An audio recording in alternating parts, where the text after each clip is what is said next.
A battle boo is a reference to fraternization. And y'all know what fraternization means, but I'm gonna call y'all my battle boos because y'all are my battle boos. It's okay for us to be boos. We're not gonna get in trouble.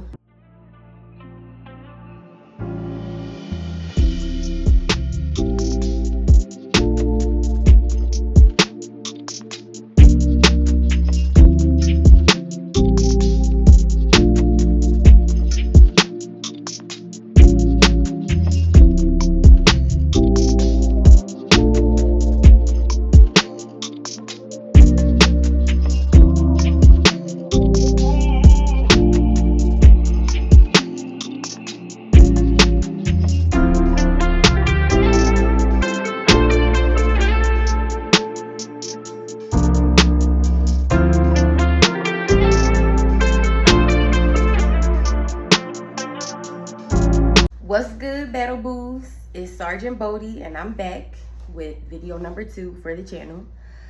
That term battle boo, I've used it in the original video, and it's a play on words. Here in the Army, we have an expression talking about those to your left and your right, the ones that have enlisted with you. They are called your battle buddies. So everything you do, everywhere you go, whoever, if you're talking to an NCO and an officer, wherever you go, you must have a battle buddy. The battle buddy system was introduced into the U.S. Army in 1989. I don't know if this is 100% factual, but I looked it up in different sources and it kept saying, referring to the 1980s, specific year 1989, and I've seen early 80s or whatever. I'm not actually sure what's actually factual. But U.S. Army in 1989, as part of the Army's training programs, this system pairs soldiers together to promote accountability, safety, and camaraderie during training and operations. Each soldier is responsible for their partner, which enhances teamwork and mutual support. Also, it's about accountability and safety, because there was a point in time where a lot of bad things were happening to people in the Army, or a lot of things were being said was done by a person of a certain rank, of a higher rank, to a lower enlisted soldier. And the way that they felt to circumvent that is to always have the lower enlisted, who are student soldiers or in the TRADOC portion of their training, you must always go any and everywhere with your buddy. And your buddy must be that of the same gender. You can also have battle buddy teams where you have a 2-to-1 ratio. So if there's 2 females, there can be 1 male with them, or vice versa, 2 males, 1 female. But typically, if it's 1 and 1, they must be of the same gender. 2 females, 2 males. And you should always be looking out for each other. If you know you are supposed to be somewhere by a certain time, you must drag your battle buddy along. You should not leave your battle buddy. But if you did try to tell your battle buddy, we need to leave now, we gotta go now, and you end up going without them, you could get in trouble for traveling alone by yourself from point A to point B. You may or may not, depending on your leadership, and then your battle buddy will get in trouble for not being where there should be. In all honesty, you're both going to get in trouble. So don't screw your battle buddy. Don't. A battle boo is a reference to fraternization. Now, y'all know what fraternization means. That's people entering into romantic relationships with each other. And they call it fraternization. Honestly, when they mention it in that way, it's happening in a space that they do not want it to happen in. When the drill sergeants are making fun of you, or your leadership, they call it, no battle boo notes, no love notes, no battle boos. Y'all ain't got no battle boos. They always make a joke about that. But I'm gonna call y'all my battle boos because y'all are my battle boos. It's okay for us to be boos. We're not gonna get in trouble. So just a quick rundown of pretty much what went on this week, the first full week that I've been here. I have been so disoriented and just, I guess, not even stretched past the limits, not yet, but it's very early, it's very hectic, and I can feel the acceleration of the program already, and this is the first week. But, you know, I totally expected it. I did some summer accelerated courses this past summer at community college at Montco, and yeah, I think that was good for me. It helped me prepare for this type of situation. So yeah, just going over this week, I had a PT test. I passed. I talked about that in the first video. It wasn't my highest score ever, but I passed. I was able to complete each event beyond the standard. It wasn't like surpassing, but I never do the bare minimum. I do a little bit more so I can have a safety net for myself. Also, we started first block of instruction or material. So technically, I am not officially in the radiology specialist program yet. Each of us have to pass a few competencies first before we can officially say that we are radiology tech students here at Fort Sam. Yeah, so we're in what they call BMO. BMO is Basic Medical Operations, and there are 5 mods. And it's essentially like each week, so to speak, we're getting into a new mod, and each of those mods has its own workbook that we study from. We follow along in class with the instructors, and we actually answer questions within the book. And then the tests are normally comprised of the information out of those books. They essentially gave us a schedule for this first month and what's expected or required of us. So we already know ahead of time. We have the dates so that we can be prepared mentally. And honestly, that type of thing helps me. If I can look ahead and know what to expect and know what I should be prepared for, I'm sure most of you can relate. That helps in life, especially when you're doing something so new and so involved. It requires so much brain power. It requires energy. It requires you to step outside your comfort zone, because some people, there are some really young students that are in this class and they have gone to high school, but the stakes have never been as high. Our test is tomorrow for mod 1, then we'll move on to mod 2. We were basically talking about medical abbreviations, basic anatomy, medical terminology, what to do in emergency situations, standard operating procedures as well, following SOPs, that's standard operating procedures, following sterility guidelines.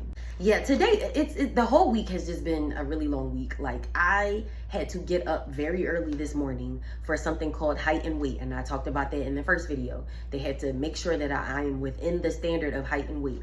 At this point, I am overweight. I have been overweight, and like I said, you can be overweight as long as the measurements are good. So I did have to get taped. That's the next step, but I was found to be within accordance of Army regulation for my height and weight. Well, for my height, the inches were good.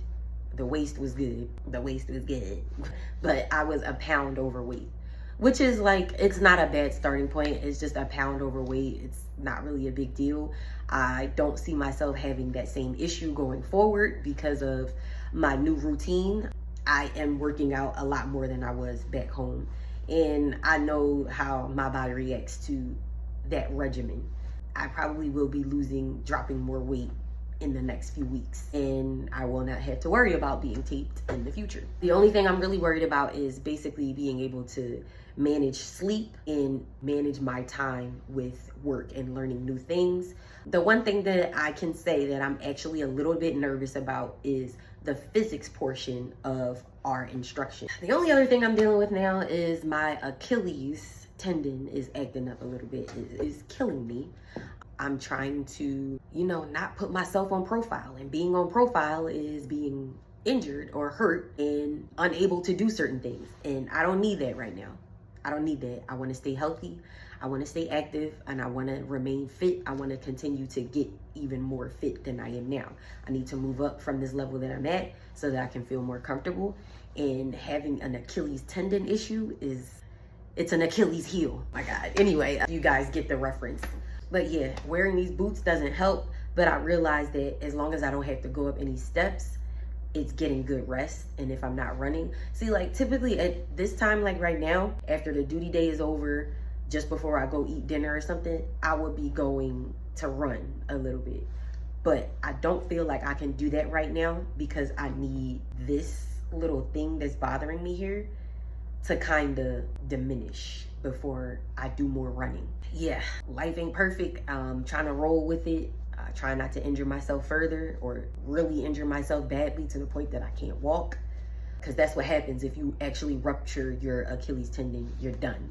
No weight on that foot, no flexing, none of that until the tendons heal. I don't want that. I had an Achilles tendon issue in basic years ago. What are you gonna do? But I'm glad to be here, warts and all. Some stuff is kind of hectic and crazy. I'm still trying to figure it out, but it took a long time to get here, and damn it, I'm here. No, but I'm liking the experience thus far. I'm taking it for what it is. Okay, so now that I mentioned that, I want to talk about some other things about being prepared for the day as a student, as a soldier, or as an NCO, non-commissioned officer. That's me. Also, those of you that may not know, we are considered non-commissioned officers, and that means you do not salute us, but you go to parade rest when you address us. Okay, so anyway, this is always a good thing to have, a notebook. That's what this is. It just has a cover on it. It has my name and my rank on it, so it's easily identifiable. You should always have something to write with. Now, see, I like to have my pens in this pocket. They have a special pen pocket here on the uniform, but I notice whenever I put my pens here, I get stabbed a lot because of the way that I move my arms around. I don't know if I'm afflicted or special or something. And I noticed that in climates like this, I'm in Texas, the pins explode, and then you got a big issue here. Whereas if it explodes here, it's not as bad. And I notice I don't have them explode that much. This is very important to have. It don't have to be this particular brand. I feel like this works for me. Good old Carmex, Blistex, whatever kind of lip balm, lip gloss that you want to use. You should wear sunblock during the day on your exposed parts of skin. You should always have a water source. Now, a lot of the IET soldiers are wearing camelbacks, and a camelback is basically just a water bladder or a hydration system that's covered in the same pattern as this, and the soldier is meant to have water on it, and it has a little rubbery straw that they pull around, suck the water out like that. I believe the rules are a little bit lax for them. They are required to have it in basic, but here in AIT, Advanced Individual Training, I do believe that they are allowed to have water bottles. The water bottles should be black. That's within regs. You can have a black water bottle. You should always have something to write with. Of course, you should have your IDs, your cards, what you use to pay for things with, and your dog tags or your ID tags. That's the proper way of saying it. Now, mine are not on chains. I'm not wearing them around my neck right now because I need new chains, but I still have them on me. So I keep them in my breast pocket here. And for the cute soldiers, the girls should wear earrings since they send rings down.